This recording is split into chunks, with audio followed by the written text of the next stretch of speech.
Are you tired of feeling burned out? I know I used to feel burned out all the time. And then I discovered some tips, tools, and strategies to go from burned out to balanced, beautiful, and abundant. I will be sharing them on this show, as well as interviewing experts that are going to help you transform from exhausted to energized and stressed out to serene. If you're ready to break free from the burnout for good, let's jump into the show. Welcome, everyone, to the Balanced, Beautiful, and Abundant podcast. I am your host, Rebecca Whitman, taking you from burned out and overwhelmed to balanced, beautiful, and abundant. Today, we have an amazing guest in the studio. Welcome, Jennifer Patenaude. Thank you, Rebecca. I'm so excited to be here. It is so great to meet you, and you are going to share with our audience something that we've actually never really talked about in 4 years, and that is the importance of sleep. So let me tell my audience a little bit about you. Jennifer is a sleep and wellness coach. She helps entrepreneurs and busy executives positively shift their bottom line through sleep. So tell us, Jennifer, how did you get to be a sleep coach? How did that become your niche? Yes. So I was diagnosed with a couple autoimmune disorders about 17, almost 18 years ago now. And at the time, I had two young kids, full-time job, so didn't really have time to do anything other than just listen to the doctors and take the medications that they prescribed for me. So I adjusted and managed, but I definitely wasn't thriving. Fast forward to January of 2020, and I started studying to become a health coach and suddenly realized, there's like this light at the end of the tunnel. There's something I can do about my own health journey and also to help other people. And excuse me, as I was trying to figure out who it was exactly I wanted to help, whether it was folks with autoimmunity like myself, or I was really interested in brain health and gut health, what I realized the common denominator across all those was the importance of sleep. And it really didn't matter who I was going to be working with or what we are going to be working on. It was pretty evident that we were going to have to start with sleep. It's so foundational to our health. And our culture is a very sleep deprived culture. So that's how I decided to focus on sleep. And so it's become my mission to put people to sleep. That is wonderful. So there's so many different things, and I know everybody's different, but in general, how many hours of sleep should we be getting a night? The recommended numbers somewhere between 7 and 9 hours. Obviously, there are some folks who are outliers, so some people can thrive with a little bit less than that, and some people do need a little bit more. But in general, you want to shoot for that 7 to 9 hour mark. And so many people, like myself, I know it is so bad to look at your phone. Like I've heard the 3-2-1 rule. Don't eat 3 hours before bed. Don't drink 2 hours before bed, and don't look at your phone 1 hour before bed. And in all honesty, I can't do it. Like I am like literally looking at my phone until the second I close my eyes. So what kind of tips do you have for people like me, and I'm sure a lot of other people in the audience that look at their phone as a way to kind of like decompress before they go to sleep? Yeah. So there's a couple things there, and there has been some research on this, and you've probably heard that blue light from the devices, it disrupts your sleep, and it certainly can. It can disrupt our melatonin production, which helps us to maintain our sleep throughout the night. So that's definitely one factor. But I think for a lot of folks, what could even be having more of an impact on their sleep is what's called sleep displacement. So Mm. you get so engrossed in your device, whether it's scrolling through your social media or maybe it's binging a Netflix show, whatever it might be, that you blow past your bedtime or the natural time that your body is ready to fall asleep. And there is such a thing as a second wind. Yes, I So get that. I get my yeah, second wind after I walk my dog. I get so invigorated by like throwing her the ball that I'm like, ah, I'm so excited when I get home from that walk. So yeah, and so that can happen too how do we decompress? when you're getting so caught up in whatever content that Yeah. you're watching. And so you blow past when your body really wants to fall asleep. So your body says, oh, okay, I guess I'm supposed to still be awake. So it becomes more alert. And then it takes your body another however long to wind down again and get ready to sleep. So if you really can't part with the device right before bed, you got to come up with some system. Maybe it's setting an alarm on your device to know that, okay, I really got to shut it off now. And so you got to be a little disciplined there to try to wrench it out of your hands before you blow past that time that your body really wants to go to sleep. What is an ideal wind down routine, like in a perfect world? Like walk us through step by step. Turn off the Hmm. device, stop eating, whatever it is in your opinion, that is your ideal wind down routine. So it's obviously going to be different for everybody. Right. But I think one important piece of it is backing into the routine of when you really need to start. And so the first thing, if you're aiming, let's say you're aiming to get 7 hours of sleep, Hmm. and you know that you have to be up at 6 a.m. every day. So you would think, okay, then I need to be in bed at 11. Hmm. But that would require 100% sleep efficiency, meaning that your head hits the pillow at 11, boom, you're asleep and you sleep straight through, which is not likely to happen. So, first of all, you got to add in a little cushion of time there to your bedtime. So, let's say you want the 7 hours of sleep, getting up at 6. All right, 10:30, 10:15, you got to be in bed. So, then you want to back in from there. What is it I typically do before bed to get ready for bed? It typically takes me whatever, half an hour to get ready to bed. Whether it's take a shower or wash my face, brush my teeth, that. So back into that. And then you want to add in, okay, so when do I need to finish eating? And here, I mean, I get the 3 hour rule. That's not going to work for everybody. So, you want to give yourself as much cushion as possible between when you eat and when you have to go to bed. Um, and also with drinking so that you're not necessarily having to get up to use the bathroom. But I think probably the bigger thing is just starting to calm your body and to let your body know that it's time to start winding down and get ready. And so, some great things to do there is lower the lights in the house, keep the lights dim.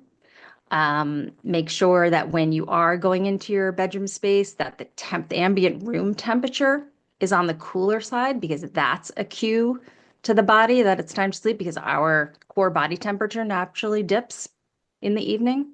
Hmm. So light and temperature are two of the biggest signals for our sleep-wake cycle.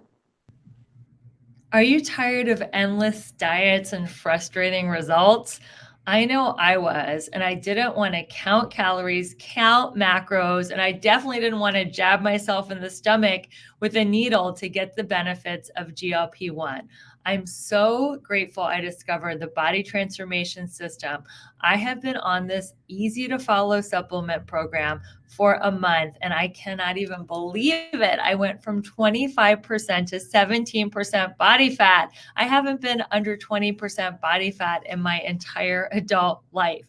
What I love about this system is it's all natural. It helps you regulate appetite, boost your metabolism, and burn fat. No chemicals, no needles, no harsh stimulants, no side effects, just results. All you have to do is go to the show notes to grab your sample. I can't wait for you to get the same results that I'm getting, and let's get lean and strong together. See you back in the show. And then again, if you can try to minimize your device use at least an hour, so at least 30 minutes before you're going to go to bed. That's doable, 30 minutes. Now, I love to, part of my wind down routine is I love watching TV with my husband and drinking a cup of tea or, mushroom hot chocolate. And it's such a wonderful ritual. But then I have to wake up in the middle of the night and go to the bathroom. Mm. So is that normal? Do most people have to wake up like, past the age of 40, like at least once or twice to go to the bathroom? Or do you tell people like, Tom Ballou, who's a billionaire, he has his own podcast. He's so extreme. Like he doesn't drink anything after 3 p.m. because he doesn't want to have to get up in the middle of the night and go to the bathroom. So what is your opinion on that?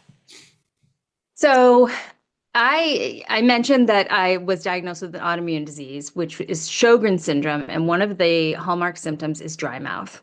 Mm, So I am drinking water right up until bed. I've got my water right next to my bed. Sometimes I wake in the night and I drink some water. So yes, I'm getting up in the middle of the night to go to use the restroom. I just can't avoid it. And so if you are somebody who can stop drinking or at least curtail the amount of liquids, a few hours or so before bed, that's great. If you can't avoid it, then you just want to make sure that, say, your sleep environment and your routine prior to bed just prime you so that once you're done using the restroom, you can get back to bed and fall right to sleep again. hmm. So as long as it's not a huge disruption Yeah. to your sleep, sometimes it's unavoidable. So if somebody does go to the bathroom in the middle of the night and they can't fall back asleep, what advice do you give them? Yeah, there are multiple things you can try. There are a number of various breathing exercises that help to calm the nervous system, calm thoughts that might start racing in your head, because now that you're awake and you might start thinking of all the things that you have to do the next day when you wake up, or whatever you didn't get done the previous day, or whatever happens to be worrying you or on your mind. So, um, breathing exercises for a few minutes are great. There's the 4-7-8 method where you inhale for 4 seconds, hold for 7, and breathe out of your mouth for 8 seconds. Mm-hmm. That's a favorite of mine. Another thing that you can try, and this may sound odd, but you can actually get back out of bed and repeat what you typically do right before you get into bed. So if that's brush your teeth, wash your face, and it's a signal to your body like, oh, it's time to sleep. And then you can try getting back into bed and see if that helps. If you find that you are lying there awake for longer than 20, 30 minutes, you actually do want to get out of bed and do some type of calming, relaxing activity. Our brains are super associative, and we only want our brains to associate bed with sleep and sex. We don't want it to associate with lying there, ruminating, and stressing out about stuff. So if you get out of bed, read a book, listen to music, listen to a meditation app, knit, whatever it is that you find to be relaxing. And then once you start to feel tired, then get back in bed. What do you think about the yoga nidra type meditation that is supposed to really be a nice way to relax yourself when you can't fall asleep? I have heard some great things about it. I haven't tried it personally, but I've definitely heard that that is effective for a lot of people. Great. And what about supplements? Which supplements do you recommend? I know I've heard that magnesium, melatonin, different Mm, supplements are good for calming the mind before you go to sleep. Do you have any supplements that you like to recommend? mhm. I definitely am a big fan of magnesium. The majority of us are deficient, and we need it for so many processes in the bodies, not just for sleep. So I am a big Which kind of proponent. magnesium? Because there's so many different variants of it. Yeah, I actually use magnesium breakthrough from Bioptimizers. Oh, cool. Yeah, and I like that because it's actually has 7 different forms of magnesium all in one supplement. Mm-hmm. Um, so that's the one that I personally take, and I have found recommended by a number of folks in the wellness space. Um, but there are, several high quality magnesium supplements out there. Just get them on Amazon. Don't get supplements on Amazon. You don't know what you're going to get. Uh, Magnesium, that's a little controversial in the sleep space as to whether people should supplement with magnesium to help with their sleep. Some folks say no, you should not, and others say yeah, and in fact, high dosing is okay. So I think and some folks take it and swear by it, and others say that they can't handle it. So, um, that one is, I would definitely probably talk to a medical provider before doing that. But what I will say is situational supplementation of magnesium is great. So, for instance, if you're traveling and crossing time zones, it can be very helpful for you to adjust, for your body to adjust to a new time zone. Or for, say, shift workers and things like of that nature. I don't know that it's necessarily helpful for everybody on a regular basis. And when should we stop drinking caffeine? Again, that's a little bit individualized, depending upon how your body metabolizes caffeine. But I know you'll often hear a general rule, nothing after 2 p.m. Some folks really shouldn't be having caffeine after noon or Mm-hmm. even a little bit earlier, just because the half-life of caffeine can stay in your body Mm-hmm. for 6, 8 hours after you've done having it. So meaning you could be going to sleep with still half the amount of caffeine that you had earlier in the day in your system. Um, and too much can be, taxing on our adrenals. And so we just want to be careful of that as Yeah. well. So this has been a great interview. Thanks everyone for listening. I know you're going to want to stay in touch with Jennifer. Where can they find you online? They can find me at Jennifer Eve, EVE wellness.com. All right, jenniferevewellness.com. And if you had a billboard with one sentence that could give people advice, what would it say? Sleep more. Your health literally depends on it. Love it. Well, everyone, thank you for listening to the Balanced, Beautiful, and Abundant show, where we take you from burned out and overwhelmed to balanced, beautiful, and abundant. I am your host, Rebecca Whitman, and until we meet again, keep your vibe high and magnetize. Bye, everyone. Thank you for listening to another amazing episode of the Balanced, Beautiful, and Abundant show.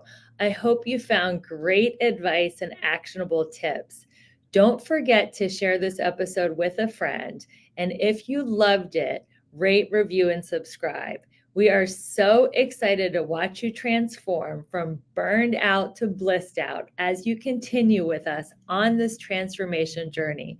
Until next time, keep your vibe high and magnetize. Imagine looking back at the end of 2025 and saying the best decision I ever made in the entire year was going to the Mindset Manifestation Retreat in Playa del Carmen, Mexico with Rebecca. Not only will we set intentions, goals, and strategies for your new year, we will give you 21 customized affirmations, a vision board, a power word, a playlist, and every tool you need to get all 7 pillars of your life to a level 10 and to crush your goals in 2025. In addition to all the goal setting and masterminding, you'll get to relax in a luxury spa, do yoga, and have a sound bath, all at a beautiful retreat, an amazing Playa del Carmen, Mexico. And if you can't make it all the way to Mexico, which I know you want to do, and I can't wait to see you in Mexico, I'm having a little mini version of that on December 29th. It is a free training I do every year for my community called the New Year, New You workshop, where you will get 21 customized affirmations to make sure that 2025 is your best year ever. Go to the show notes to learn more. I'll see you at the retreat.